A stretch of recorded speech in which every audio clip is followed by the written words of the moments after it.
Señores, gracias por seguir con nosotros. Hoy tenemos una entrevista que queremos compartir y que consideramos que muchos dominicanos y dominicanas, no importa el lugar donde se encuentren, estarán atentos a esta conversación. A raíz de la tragedia en el Jet Set en República Dominicana, Antonio Espaillat ha aceptado esta conversación, se lo agradecemos porque sabemos que para los dominicanos, dominicanas e incluso para algunos países de América Latina y otras partes del mundo, es vital conocer exactamente qué fue lo que ocurrió y por qué ocurrieron estos hechos que todavía duelen profundamente y que ha originado una cantidad de víctimas que sabemos están muy afectadas. Así que le agradecemos mucho que usted esté en esa disposición. Bienvenido y gracias por estar acá. Muchas gracias, Edith, por esta oportunidad de poder hablar contigo y con toda la nación. Lo primero sería preguntarle cómo se enteró usted de lo que pasó en el Jet Set. Yo estaba en Estados Unidos en una feria de televisión y radio que hacen todos los años en Las Vegas, se llama NAB, donde exponen todos los equipos, tanto de radio como de televisión, y todas las nuevas tecnologías. Las Vegas tiene una diferencia de horas con República Dominicana, aproximadamente de 3 horas.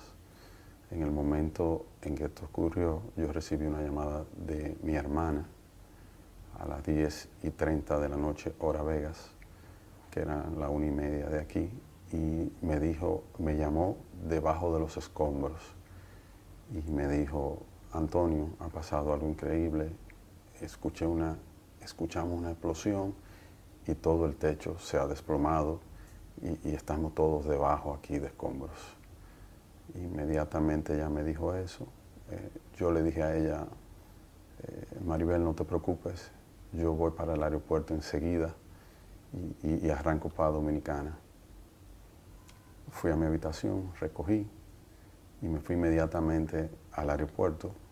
Tuve la suerte de conseguir un vuelo a las 12:30 de la noche, hora de allá, que por suerte se había retrasado 1 hora, salió a la 1:30 y por ese retraso pudieron montarme. ¿Usted tenía en ese momento una idea de la magnitud de la tragedia? No tenía idea. ¿Qué usted pensaba que había pasado? No tenía idea de decir, pero ¿cómo se puede caer un techo?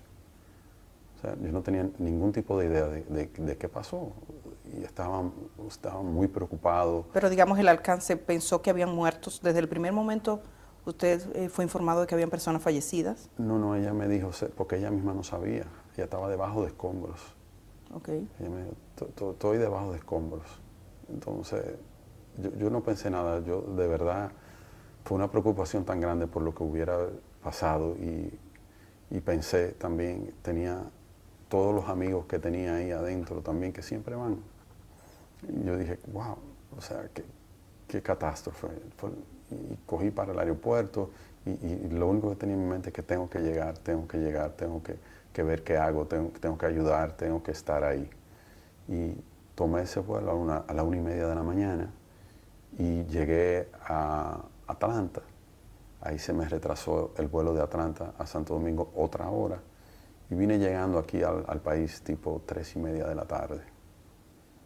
¿Y hasta ahora cómo ha sido la conexión suya? Supongo que en ese momento cuando usted llegó fue al hospital, fue a un centro, fue al lugar de los hechos. ¿Qué usted hizo? ¿Qué ha podido hacer? Cuando llegué fui directo a mi oficina, que estaba mi familia ahí y estaban unos amigos para que me informaran qué había pasado.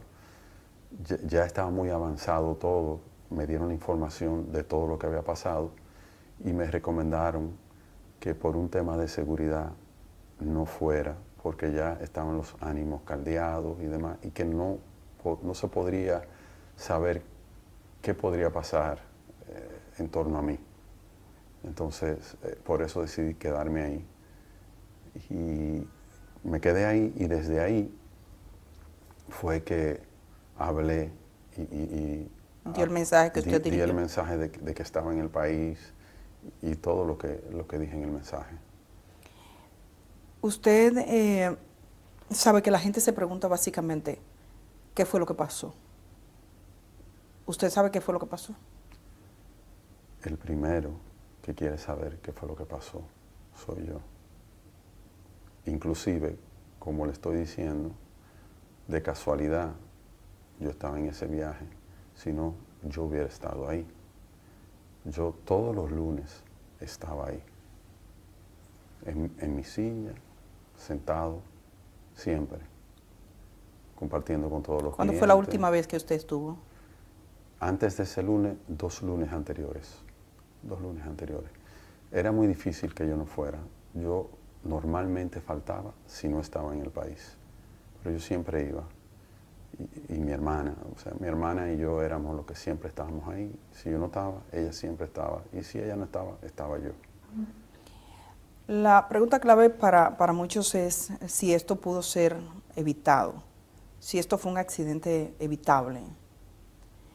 Y en ese sentido nos gustaría saber su opinión. ¿Usted cree que fue algo que se pudo evitar? Si hubiera sido algo que se pudiera evitar, usted puede estar segura de que yo lo hubiera tratado de evitar. Porque, como le digo, mi hermana estaba ahí, mi madre estaba ahí todo el tiempo también, yo estaba, y aparte por un tema de responsabilidad, yo no hubiera permitido, jamás. Pero no hubo nada, o sea, no hubo ningún aviso, nada. Todos nos sorprendimos. Hay 2 aspectos que han sido profusamente difundidos en redes sociales y que sería bueno aclarar con usted y que yo sé que usted tiene conciencia de ello. Por un lado, y vamos a comenzar por este punto, hablan de escombros que se caían, de situaciones en las que la gente vio residuos, conversaciones incluso de algunos artistas que refieren que caían cosas del techo. ¿Qué es lo que pasaba con el techo propiamente dicho? En Jet Set, desde que lo fundamos en ese local, hace 30 años, nosotros teníamos el techo en plafón de yeso y siempre se nos caían los plafones de yeso. Es decir, tenían un plafón que cubría el techo. Exactamente. Por eso el polvillo blanco del yeso. ¿Y por qué se caía el plafón? Diferentes razones. Una de las más normales era el tema de agua. Filtración de agua. No solo filtración, mayormente agua de los aires. De que los aires se condensaban, de que si los drenajes se tapan, cosas normales de aire acondicionado que no nos dábamos cuenta porque los plafones de yeso no se abomban. Los plafones de yeso absorben toda el agua, el yeso se pone pesado y cae. Esa caída de plafones que eran de yeso, ¿ocurrió en este último año? 30 años. En los 30 años siempre se 30 caían, años. porque... Sí, siempre estábamos comprando, siempre comprábamos plafones, siempre. ¿Recientemente habían cambiado plafones? Sí, el mismo día de la actividad cambiaron plafones. ¿El mismo día de la actividad? ¿Cuántos plafones cambiaron? No tengo el dato preciso, pero se cambiaron, siempre se cambiaban. ¿Se consideraba la necesidad de cambiar el plafón como algo, digamos, consustancial al tema del aire? ¿No se pensó que podía ser algo más? ¿No se una filtración más seria? Nunca pensamos eso. Siempre, en cuanto a filtraciones, nosotros siempre teníamos el techo impermeabilizado. Entonces entendíamos siempre que era un tema de aire. ¿La gente que cambiaba los plafones era la misma? Los empleados, porque un plafón, tú buscas una escalera y lo pone y lo cambia. Eso no lleva, son plafones como si fueran de oficina. Para eso no se contrata una gente para cambiar un plafón. Lo hacía cualquier empleado, una escalera y cambiaba un plafón. Algo vamos a tener que cambiar en el país para que no nos pase de nuevo. 3 cosas que usted piensa que podríamos hacer a partir de este momento. Hay muchas cosas que yo entiendo que a partir de este momento van a cambiar. Yo entiendo que juntos debemos ver todo esto y juntos ver qué cosas tenemos que cambiar. Dando reversa, y como este negocio ha sido objeto de mucho escrutinio público, alguien encuentra un comentario hace 7 años que decían o insinuaban, hay problemas con este techo, que veía alguna filtración. ¿Es posible ustedes en esa etapa recuerdan, si usted mismo recuerda si vio un mensaje como este y si tuvo alguna duda? nunca vi un mensaje. Y Pero ya usted dice que los plafones siempre tuvieron. Siempre, 30 años están ahí. Para mí es muy difícil. Yo mismo no podía ver el techo. Lo que veíamos siempre eran los plafones. ¿Nadie nunca examinó el techo? No, ¿Nadie verificó si había un problema estructural o de filtración de agua? nunca.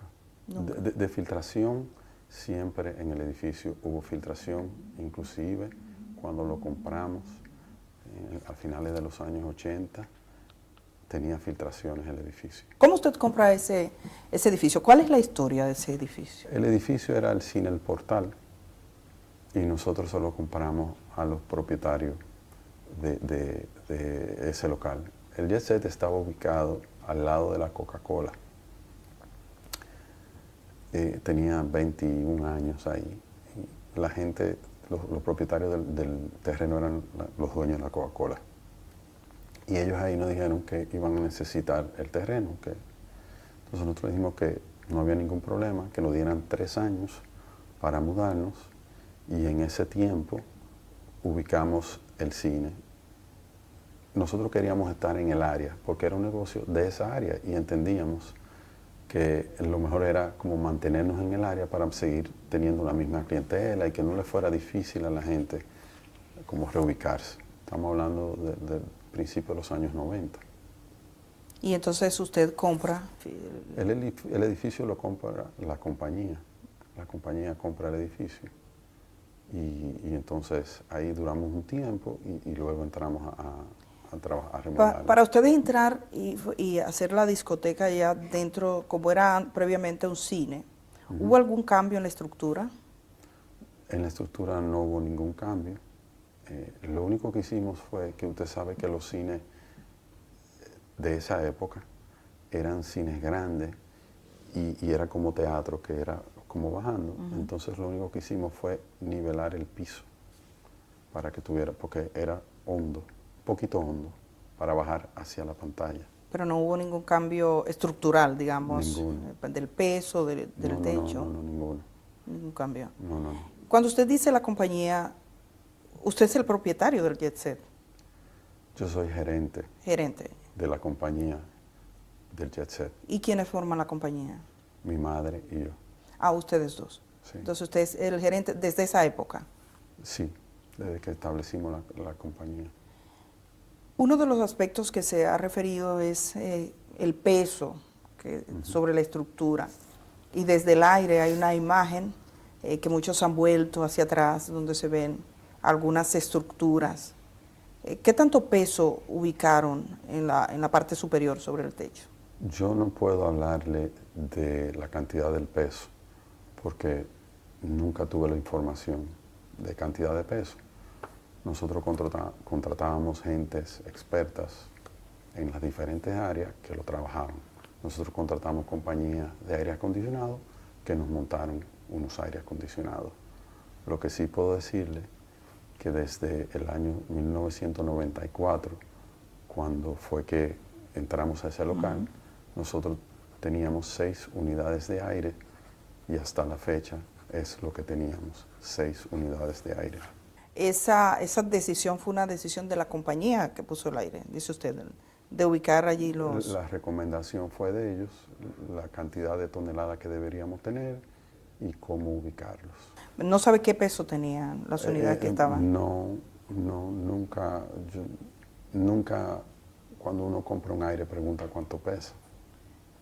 Esa estructura no fue sometida nunca a un escrutinio de decir, digamos, en términos estructurales, un ingeniero, un arquitecto que verificase la estructura en sí misma.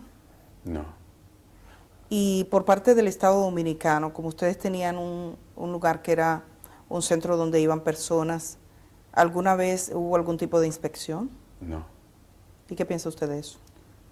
Bueno, pienso que si no la hubo es porque no había la costumbre de hacerlo tal vez con los demás negocios tampoco. Lo que siempre fueron temas de bomberos, temas de ayuntamiento, pero que si basura, pero nunca nada temas estructurales ni de edificio. ¿Cómo se siente usted por esto que ha ocurrido? Ha caído un techo y la gente quiere respuestas. Y estamos hablando, quizás pensando sobre todo en aquellas personas que han sufrido la tragedia de un modo más duro, más fuerte, perdiendo a alguno de los suyos. Entonces, digamos que usted no está hablando conmigo, sino con esa gente. ¿Cómo esa gente que está procurando respuesta, cómo cree usted que es el modo adecuado de obtenerla? Lo primero que quiero decir es que yo tengo un dolor muy grande y que lamento en el alma todas las pérdidas. Nunca hubiera querido que esto pasara, jamás, jamás. Yo, desde que esto pasó, no he tenido vida. Y yo mismo quiero saber qué pasó. El primero interesado en saber qué pasó soy yo. El jet set era la vida de nuestra familia. Nosotros nacimos cuando mi madre hizo el jet set. Yo tenía 6 años. Nosotros nacimos con el jet set. Jet set era nuestra vida, fue nuestro sustento, fue nuestro todo. O sea, usted no se puede imaginar el dolor que nosotros llevamos, la impotencia de vivir una circunstancia como la que estamos viviendo. Nunca, nunca nos lo imaginamos, ni nunca hubiéramos estado preparados para lo que estamos viviendo. Entiendo sobremanera el dolor de todos. Yo lo entiendo. ¿Quién quiere? O sea, ¿cómo no nos va a doler que uno pierda un ser querido? Emocionalmente, usted dice, no ha tenido vida. ¿Eso qué ha implicado en los últimos días? Los últimos días no duermo. Los últimos días he estado hablando con las familias de nuestros empleados. He estado hablando con familias de las víctimas que se nos han acercado. Pero cuántas cosas quisiera yo hacer que no he podido todavía, ni siquiera empezar. Pero lo importante es que yo estoy aquí y yo le voy a dar el frente a todo. Yo no voy para ningún sitio, yo voy a estar aquí. Y todo lo que esté a mi alcance y todo lo que yo pueda hacer, lo voy a hacer. ¿Cuántos empleados tenían en ese momento presente en el lugar? En el lugar habían unos 23 empleados. Tengo entendido que han fallecido 25 empleados. 6. Sí, 6 empleados fallecieron. ¿Usted ha hablado con las 6 familias? Sí, con las 6 familias y he hablado con todos, ¿Eran empleados formales o había alguno que no estuviese formalizado como empleado? Eran empleados formales y habían también empleados contratados por el día, como camareros, que te trabajan ese día, que no son empleados formales, sino que ese día no trabajan en otro sitio y te ofrecen el servicio para ese día. ¿Y alguno de los que murió estaba en esa condición? Sí. ¿Y eso qué implicación tiene en términos, digamos, porque no está en la seguridad social o estaba? Son gente que normalmente tienen otro empleo. Okay. Es su día libre en el otro trabajo y van ahí y te trabajaban como tú se contrata así, camareros. Usted ahora hay muchas compañías que usted llama y usted contrata a un camarero y te trabaja a la noche y tú le pagas el acuerdo que tengan por eso. Digamos, esa conversación con las familias, ¿cómo ha sido? Particularmente con la familia de sus empleados. La conversación con la familia de mi empleado ha sido una conversación de apoyo, de saber de sus necesidades y de darle seguridad de que estamos aquí y de que lo vamos a apoyar y en todos los problemas que podamos involucrarnos con ellos vamos a estar y que no están solos. Y de las personas fallecidas, dice que se ha comunicado con algunas familias. Supongo que ellos se han acercado a usted. Ellos se me acercaron, sí. ¿Y cuál ha sido, digamos, el tono de esa conversación? ¿O de esas conversaciones? ¿Han sido muchos? No. He hablado con 3. 3 familias. 3 familias. 2 fallecidos, 2 de 2 familias fallecidas y uno de uno herido, de una muchacha herida. Ellos me han expresado que no tienen en mente ningún tipo de acción legal en mi contra. Me han expresado que entienden mi dolor y lo que hemos hablado es de cómo juntos podemos ayudar a parte de esa familia. Un ejemplo, uno de esa familia que vino tiene 2 niñas que quedaron huérfanas, entonces tenían un tema con el colegio, que cómo podemos ayudar, y estábamos sentados viendo a ver cómo podemos ayudar de que esas niñas no pierdan su año y de que terminen su carrera de colegio y hasta más podría ser. Eso es lo que hemos hablado.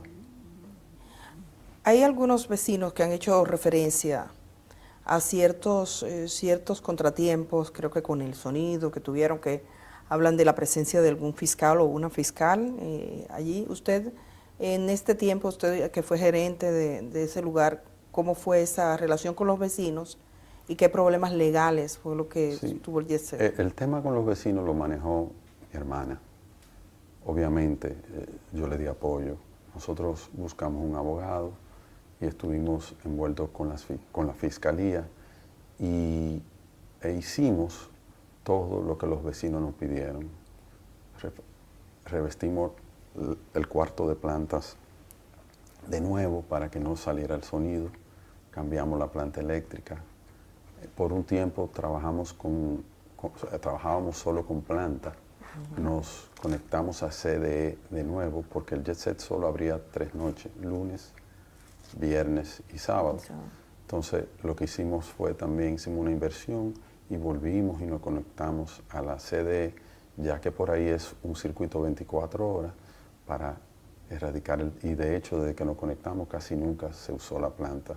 Reforzamos las puertas de salida, le pusimos doble puerta, o sea, todo lo que nos permitiera que el sonido saliera. Los músicos, en vez de entrar por la tarima, entraban por delante del negocio para no abrir esa puerta y que no le molestara a ellos. Todo lo que nos sugirió y todo lo que nos pidieron a través de la fiscalía, lo hicimos. ¿Eso fue un proceso que duró mucho tiempo? Duró unos meses. ¿Y usted fue a la fiscalía o los fiscales vinieron? Ellos vinieron todo el tiempo. Si me hubieran dicho que fuera, yo hubiera ido. Nunca me dijeron que fuera. Pero todo lo que documentaron, todo lo que fuimos haciendo, chequeaban los decibeles también, del sonido, todo. O sea, todo lo que nos pidieron, nosotros lo hicimos al pie de la letra. Y digamos que aquella relación con el Ministerio Público en ese momento, con esos fiscales y con los vecinos, se limitó al tema del sonido. Sí, el sonido. El problema era el sonido. El sonido, sí, le molestaba el sonido. La planta eléctrica... Que fue la segunda vez, porque muchos años atrás pasó lo mismo. En ese entonces los vecinos no recurrieron a la fiscalía, sino que hablaron directo con nosotros. Nosotros arreglamos todo, inclusive ellos querían hasta hacernos un reconocimiento en ese entonces. Les dijimos que no era necesario y que estaban muy felices de que no le molestara. En esta ocasión entiendo que habían vecinos nuevos, no sé, y decidieron hacerlo a través de la fiscalía y lo asumimos igual. ¿La planta eléctrica alguna vez estuvo en el techo? No, la planta eléctrica desde que inauguramos hace 30 años estuvo en un cuarto adyacente al edificio. ¿Usted puede dar garantía que en el techo no estaba más que los aires? Y eran 3 tinacos de los tinacos que se usan en las casas, los techos de las casas, que eran para agua de los baños y para agua para lavar los vasos cuando teníamos problemas, porque en el área había mucho problema de agua. Entonces recurrimos como lo tienen todos en las casas. Esa imagen que se proyecta, que me imagino usted la ha visto, ¿esa es la imagen real del Jet Set? Sí, son 6 estructuras que son las 6 casetas de los aires acondicionados y una casetica más pequeña de la caseta son los main break. Pero y se ve como un cuadro, como si fuera cuadrado. ¿Por qué se ven así? Como si fuera cubierto, como si estuviese... Ok, los aires acondicionados nos recomendaron que lo techáramos con una caseta de aluzinc porque el salitre es muy fuerte, ahí estamos muy pegados al mar. Entonces los aires, para que nos duraran un poco más, ellos dijeron, para el mantenimiento y todo lo demás, hágale unas casetas de alucín y así ellos pueden durar más. Y se le hicieron las casetas de alucín. ¿Y eso lo recomendó la empresa que lo instaló? En el momento, estamos hablando de hace como 10 años. Pero fue la empresa que lo Sí, colocó. sí, todo. Que tengo entendido que esa parte de los aires están al aire libre. No, porque hay diferentes tipos de aire acondicionado. Uno le llaman split, otro le llaman de paquete. Lo que son split son dos tipos de aire. Son unos aires que tienen el condensador, que me parece que es el que está techado, y el equipo afuera. Que ese no importa que se oxide, es el condensador que hay que cuidar. Muchos ojos se viran hacia el techo, hacia lo que ocurría. La manera en que el agua se filtraba, ¿era del techo mismo o se suponía que había algún tipo de conexión desde abajo? Es decir, nunca usted dice que no se suponía que estuviese filtrando el agua, pero estaban arriba los condensadores. ¿Cómo se suponía que esa agua llegaba a los plafones? Cuando ellos lo estudiaron, cuando lo analizaron. Los aire acondicionados, su tubería condensa y tienen también los desagües. Esos desagües, porque el jet set tiene alfombra, esas alfombras levantan mucho polvo y los aires se tapan. Cuando se tapan, te tapan el desagüe, cosas así, según me explicaban los expertos del por qué. O sea, entiendo. La estructura, usted dice impermeabilizaba el techo. Se ha hablado mucho sobre qué era lo que se hacía, el tipo de trabajo, si esa estructura recibió unos finos, que le llaman, si para evitar filtraciones se fue poniendo un poco más gruesa. ¿Qué tipo de trabajo se hizo? Nosotros siempre impermeabilizamos. Nosotros nunca autorizamos un fino. O sea que... En los últimos 30 años. No sé si antes de nosotros el cine puso fino. Nosotros siempre impermeabilizamos y no era constante. Un impermeabilizado tal vez no duraba 6, 7, 8 años. Inclusive ahora últimamente se impermeabilizó. ¿Cuándo? Terminamos hace un mes o algo así. De impermeabilizar. Impermeabilizar, sí. Justo por el tema de las... Que cada cierto tiempo ya hay que hacerlo para que no filtre. ¿Cómo había sonido? Ajá. ¿El sonido dependía del techo? No. ¿De qué dependía? De las paredes. El sonido era pegado a las paredes porque el sonido normal era pegado a las paredes con su subwoofer, que es lo pesado, en el piso, que son los bajos. Los bajos siempre están en el piso, que es lo que pesa. Las bocinas no son pesadas, porque son bocinas modernas de Mayer Sound, son bocinas relativamente pequeñas, como así, pegadas a la pared. Ahora hablan del sonido, del efecto que el sonido puede tener sobre las estructuras. ¿Alguna vez le hablaron de eso? No, nunca. Y habían otras bocinas, que eran las bocinas que se utilizaban para las orquestas, que que eran como 6 o 7 bocinas juntas. Esas estaban colgadas en la tarima. ¿Cuántas salidas de emergencia tenía JetSet? JetSet tenía 5 salidas. ¿Incluyendo la puerta principal? Incluyendo la puerta principal. Tenía ¿Dónde estaban? 2 salidas de emergencia en el fondo. Tenía la salida de la tarima. Tenía otra salida en el bar principal que estaba al lado de la tarima. Por ahí entraban los empleados y entraban todas las mercancías. Y tenía la del frente. Eran 5 por todo. ¿Ninguna estaba cerrada por fuera? No. ¿Estaban habilitadas? Todas. La gente salió por ahí. ¿Alguna remodelación se hizo? Sí, en 2 ocasiones. En el año 2000 se remodeló. ¿En el año 2000? Y en el año 2015. ¿Qué se hizo específicamente? Mayormente cambio de tapicerías, alfombras, sillas, mesas, básicamente. Y anexos fuera de la estructura, fuera de la estructura. O sea, que no implicaba un peso No, para la estructura. no. Y cuando se hizo esa remodelación, ¿fue un personal calificado? Sí, todo lo que nosotros hicimos siempre contratamos ingenieros, expertos en el área.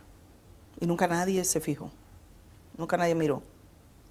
No, porque, como le explico, eran remodelaciones de abajo, o sea, del salón. Telas, alfombras, sillas, bares, decoración. Cuando se puso arriba que usted decía que se impermeabilizó, ese personal tampoco notó nada. No notó No. la posibilidad de un quiebre. No. Pero ese personal que ponía la impermeabilización, ¿qué capacidad tenían? ¿Había algún ingeniero entre ellos? ¿Usted contrataba empresas? ¿Eran empresas? Por tiempo se contrató empresa, por tiempo se hizo con gente de mantenimiento de nuestra misma gente, porque los impermeabilizantes los venden, o sea, ahora te venden como por cuadro y tú simplemente lo pegas al techo. Entonces, eso no necesita más de ahí. Se han contratado compañías también con otro sistema que era que le tiraban como un caliente arriba para que se pegaran todo. Todo eso ha ido evolucionando con el tiempo. Pero nosotros siempre contratamos esos servicios.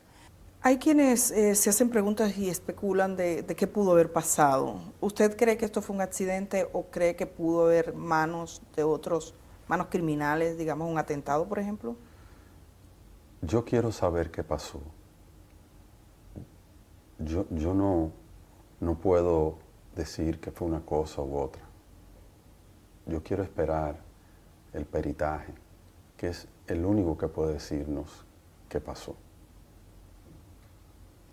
¿Usted ha iniciado alguna investigación, la empresa como tal, al margen de las investigaciones oficiales, o piensa hacer alguna indagatoria con sus técnicos?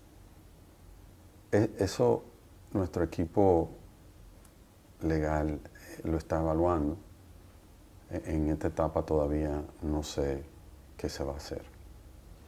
Esta es una tragedia de gran proporción para el país. Cuando usted, ¿en qué momento usted tuvo conciencia así plena de la magnitud de la tragedia? Que usted dijo, esto es más de lo que yo pensaba. En el momento en que lo fuimos viviendo. Cuando yo llegué al país, yo no me imaginaba que era algo tan grande. En el momento en que se fue desarrollando todo fue que fui viendo lo grande que era, con las víctimas y con todo lo que iba pasando. No tenía idea y no podía creer lo que fuera algo de esta magnitud. ¿Cómo era la dinámica del Jet Set semanalmente? Esa fiesta de los lunes con los artistas, ¿cómo era esa dinámica de forma normal? ¿Cómo se vendían? ¿Cómo eran los tipos de contrato? ¿Cómo operaban? Nosotros teníamos ya demasiados años en el negocio. Nunca había contrato con los artistas, sino que simplemente una persona encargada de esa área lo llamaba, decía, ¿usted está disponible para cantar el lunes tal? Sí, pues perfecto. Esa era la dinámica. Que ustedes tenían. Sí, de toda ¿Y la se vida. vendían qué capacidad tenía de personas y cuántas había esa noche? El Jet Set tenía una capacidad de sentados 550 sillas. Ahí no cabía más. 550 sillas sentados. Sí. ¿Y esa noche cuántos lugares estaban ocupados? Esa noche tiene que haber habido un promedio entre empleados y clientes, un promedio de 500, y los músicos, un promedio de 510 personas, más o menos 515 personas. Era un sitio que, aunque se veía muy grande por fuera, al ser todos sentados, no era tan grande. Si usted le quitaba todas las sillas, usted ahí, porque muchas veces hicieron fiestas que promotores alquilaban el Jet Set y hacían fiestas diferentes, con DJ parados, y ahí metían hasta 1000 personas, porque eran parados. Pero el tema de sentados limita mucho el espacio. Entonces, por más que usted quiera, pero eran unos shows. La gente bailaban, pero la mayoría de la gente lo que hacían era ver el show. Entonces no había tanto espacio. Ahí con 500 personas, 550 como mucho, ya eso estaba que no cabía nadie. Que no fue el caso de ese día. Ese día había espacio. O sea, que ese día había menos de 550 personas. Seguro, más o menos por ahí. Había una costumbre de tener como mesas. La gente tenía mesas para... ¿Usted tenía un lugar específico? Por eso le llamamos la familia Jet Set. Ahí habían clientes de 30 años. Ahí había clientes, la mayoría de clientes tenían su mesa fija. Llamaban, no a mí, yo no tenía, en ese sentido, yo no tenía esa relación, pero llamaban a su camarero y le decían, hoy voy o no voy. Si el cliente no iba, ellos la vendían a otra persona, pero siempre era la persona de esa mesa el que la tenía. Y eran muchos. Era mucha gente fija, o sea, era una clientela, era una familia. Siempre estaban ahí, eran los mismos. Esa noche la estrella que cantaba era Rubí Pérez. ¿Cómo fue su relación con él? Excelente, de toda la vida. Una relación de 30 años. ¿Qué usted le diría a sus hijas? He visto que una dice que considera que hubo negligencia. Yo le diría a sus hijas, primero, que lo siento muchísimo, que siento el dolor, que tengo un gran dolor porque perdí un amigo. Rubí era mi amigo, de muchos años. Y le diría que entiendo su dolor y entiendo todo lo que puedan estar viviendo y todo lo que estén pensando. ¿Qué tipo de medidas de seguridad tenían en el Jet Set? O sea, si fuera a evaluar, ¿cuáles eran las medidas comunes de seguridad? Porque estamos hablando de la gente que fue a un lugar a divertirse y pasa esto, nadie se lo espera, usted dice que tampoco. ¿Cuáles eran las medidas normales de seguridad que se adoptaban allí? La medida que se optaban en Jet Set eran medidas de seguridad, no de estructura ni nada de eso, sino de seguridad hacia los clientes. Teníamos como 6 seguridad, individuos que estaban ahí, que protegían, teníamos 2 en la puerta.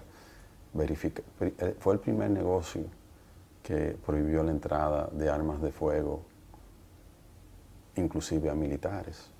O sea, no permitíamos las armas de fuego, teníamos que chequear bien eso. Y la seguridad cuidando a todo el mundo adentro. O sea, la medida de seguridad era muy... La gente se sentía muy segura y protegida. Y toda esta seguridad siempre estaban pendientes a que no hubiera ningún tipo de trifulca ni nada por el estilo. También me refiero al aspecto del entorno en sí mismo. Quizás, me imagino, usted es empresario y aspira a seguir siéndolo. Se lo pregunto, ¿usted va a seguir con sus mismos trabajos? ¿Piensa seguir, no? Claro. Hacia adelante. Claro. Algo cambió ese día, en la manera en que uno ve las edificaciones, en cómo uno mira el techo, los dominicanos, en cómo nosotros miramos el techo. Para usted, ¿qué ha cambiado? Y ese cambio es como si pudiéramos regresar en el tiempo, quizás estuviésemos tomando algunas decisiones. ¿Usted piensa que hay algo que tenemos que cambiar para que esto no se repita? Creo que esto ha pasado por algo. Creo que esto ha pasado para que todos revisemos y que todos estemos atentos a muchas cosas que ninguno estamos. Esto independiente del gran dolor que representa para las víctimas, para nosotros y para la nación. Esto también representa un despertar para muchos aspectos, de que estemos más pendientes de muchas cosas que ninguno estábamos pendientes. O sea, creo que esto es algo que va a servir positivamente para muchas cosas. El Jet Set tenía seguros, los negocios como este tienen seguros. ¿Qué tipo de seguros tenía? El Jet Set tenía un seguro que cubría todo lo que nuestros aseguradores nos recomendaron. todo lo que llevaba un negocio de ese tipo. ¿Cómo cuál es? Que si incendio, que si seguridad de personas, todo lo que conlleva. ¿Un terremoto? Terremoto, todo. Obviamente nunca pensaba, o sea, no tenía algo de que se cayó el techo. Aunque un terremoto podría originar la caída de un techo. Por, Pero cuando se por dio, ¿no? terremoto, sí. Pero nunca se hizo una evaluación previa. Los mismos seguros nunca tampoco hicieron una evaluación en ese sentido. No estoy seguro. Entiendo que tal vez no, pero no estoy seguro. Ha circulado una versión. Yo no tengo constancia de esa, pero tengo que tener la responsabilidad de preguntarle porque es la versión de que un ingeniero le sugirió a usted unas reparaciones por 4 millones de pesos y que le dijo firme aquí. O sea, a usted le consta eso porque eso ha sido en redes sociales algo muy, muy distribuido. Y entonces tengo la obligación de preguntarle, ¿eso que se cuenta en esa historia pasó? ¿Alguien le dijo alguna vez? ¿Algún ingeniero le hizo un presupuesto? Lo he escuchado. ¿Lo ha escuchado? Sí, lo he escuchado. Me enteré cuando lo escuché. Ningún ingeniero nunca se me ha acercado a mí con eso, ni de 4 millones de pesos, ni que arregle esto, ni nada. ¿No tuvo ningún debate con un ingeniero sobre la estructura? No, no. ¿Y qué usted piensa? ¿Por qué ese tipo de versión? ¿Qué le puedo decir? Hay muchísimas otras versiones. Ahí hubo un señor que salió que rescató muchísima gente y no es verdad. O sea, en todo este suceso han habido muchas opiniones, mucha gente que han entrado, que han salido, muchas personas que han querido ser protagonistas de un u otro tema. Eso no es verdad. A mí nunca se me acercó nadie que aparte, con 4 millones de pesos no se puede arreglar ni una esquina de un techo, como cuesta todo hoy en día. O sea, ahí solo vemos que a mí nunca se me acercó nadie. ¿Ni usted tuvo un diálogo con ninguna empresa para ningún tipo de reparación de ese tipo? No. ¿En el JET se hicieron reparaciones en algún momento? ¿Usted recuerda haber contratado a un ingeniero, por ejemplo, que mirara para una reparación? Porque a veces este tipo de profesionales está habilitado para decir, mirar un poquito más. Ningún tipo de reparación. Nunca se hizo. Ningún tipo de reparación. Hay, digamos, en términos de, y es la parte que más se debate en términos de la infraestructura, de cómo pudo pasar. Usted dice que se pregunta lo mismo. ¿Usted ha tenido la oportunidad de ver el lugar, de ver lo que pasó, de ver cómo se quebró? Vi el lugar y vi lo que quedó. Sí, yo fui. ¿Usted sí fue? Lo vi. Sí, lo vi. ¿Y qué sintió? ¿Qué pensó? Cuando lo vi, mi dolor se acrecentó. O sea, vi toda una vida.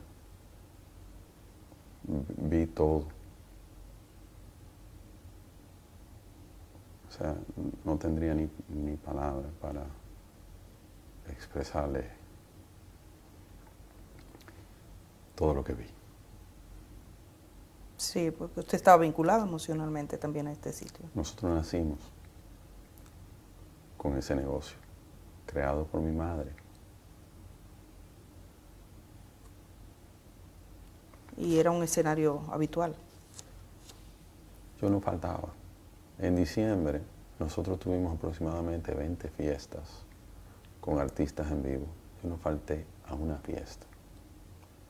El 26 de febrero fue el 52 aniversario del Jet Set. Y ahí estuvimos todos, mi mamá, yo, mis hijos, mi esposa, todos estuvimos ahí, mis hermanas, sus esposos, la familia completa, en mi mesa, donde yo siempre estaba sentado. Eso fue un mes antes de la tragedia.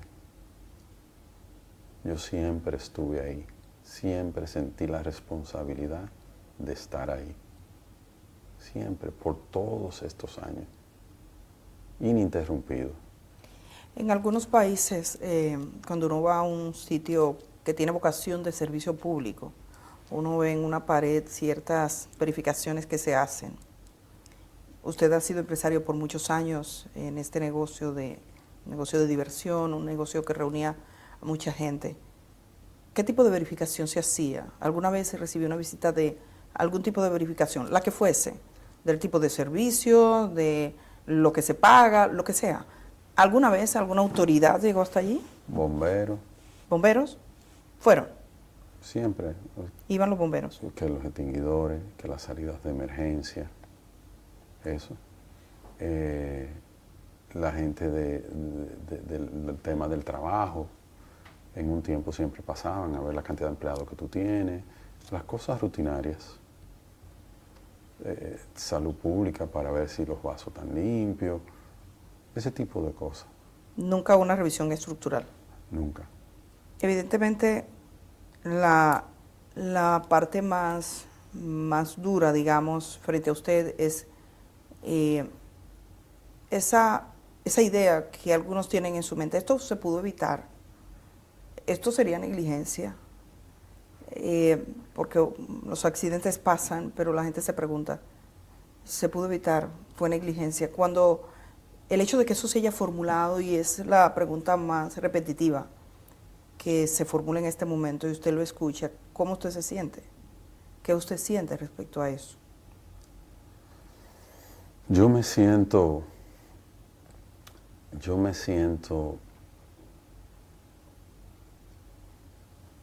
impotente, yo me siento, o sea, si hubiera habido algo que me hubiera llamado o que me hubieran dicho, mira, hay que chequear esto, aquello o lo otro, yo lo hubiera hecho. Yo lo hubiera hecho con todo el gusto. Yo estaba ahí, mi familia estaba ahí, mi hermana estaba ahí. O sea, ¿cómo yo no lo iba a hacer? Todos los que iban ahí, la mayoría eran amigos míos. El incendio que se alude, ¿cuántos incendios hubo en el Jet Set? En toda su historia uno. ¿Y cómo fue ese incendio? Un rayo cayó en un palo de luz frente al Jet Set, frente al cuarto de planta, y eso ocasionó un fuego en el cuarto de planta. Se llamaron los bomberos, en menos de 30 minutos apagaron el fuego, solo sufrieron las dos plantas eléctricas que estaban ahí dentro y los cables que estaban ahí dentro. Eso fue todo. Inclusive, antes de a la semana de eso ya nosotros estábamos abiertos de nuevo. ¿Usted considera que hay quienes se hayan aprovechado para dañarle o algo así? ¿Usted tiene otros negocios? Yo no puedo juzgar a nadie. Ante un suceso como este, de tanto dolor, yo no puedo juzgar. ¿Usted entiende? Yo lo entiendo. Usted ha dicho que está listo para responder. ¿Qué consecuencias piensa que puede tener sobre usted? ¿Qué usted espera que pase? Yo no sé. Yo vine, yo estoy aquí. Es la primera vez en mi vida que estoy viviendo algo como esto. Yo estoy aquí. ¿Usted tiene socios? Han hablado de muchos socios. Mi madre. Su madre. Ella y usted son los propietarios de la compañía de Jet Set. Es la fundadora y todo. Mi mamá. Lo más difícil de esto. Lo más difícil de esto es ver el dolor de todos los que están viviendo esta tragedia y el dolor de mi familia, y el dolor de los amigos, el dolor de los empleados. ¿Su vida ya no será la misma? No. ¿No cree? Después de esto nunca será la misma. Nunca. ¿Pero usted tiene otros negocios? ¿Piensa seguir adelante? Tengo que seguir adelante. Y tengo que seguir adelante porque tengo que ayudar a todas las personas que yo pueda ayudar. ¿Qué es de cierto en que sus cuentas han sido de alguna manera inmovilizadas porque se estaba pasando dinero de una compañía a otra? ¿Eso ocurrió? Salió ¿Un comunicado de un sus abogados? comunicado de nuestra parte diciendo que ¿Qué? no, no. ¿Es algo con lo que se puede estar tranquilo? Todos pueden estar tranquilos, yo voy a estar aquí, yo quiero trabajar, yo quiero hacerle frente a todo lo que la ley me diga que tengo que hacerle frente y a todo lo que, aparte de eso, a todo lo que yo quiero hacerle frente. ¿Algo Sí. más que usted quisiera decirle a las familias de las víctimas sobre todo? La familia de la víctima, quiero decirle, lo siento. Lo siento mucho. Nunca hubiera querido que pasara. Y estoy totalmente destrozado con todo esto que ha pasado. Pero yo voy a estar aquí. Y yo voy a trabajar para ayudar y hacer todo lo que tenga que hacer y darle el frente a todo lo que yo pueda darle el frente. Eso es lo que yo puedo decirle. Ese centro es casi un lugar de peregrinaje. ¿Usted aspira a recuperar el terreno o ya no piensa volver allí nomás? Yo entiendo que el tiempo irá poniendo las cosas en su lugar y ahí iremos viendo. Muchísimas gracias. Gracias, Edith. Antonio Espaillat, que es parte de esa compañía propietaria del Jet Set de República Dominicana. Gracias por conceder esta conversación y esperamos que de alguna manera responda alguna de las inquietudes que tiene la población sobre lo que ha ocurrido. Gracias. Muchas gracias.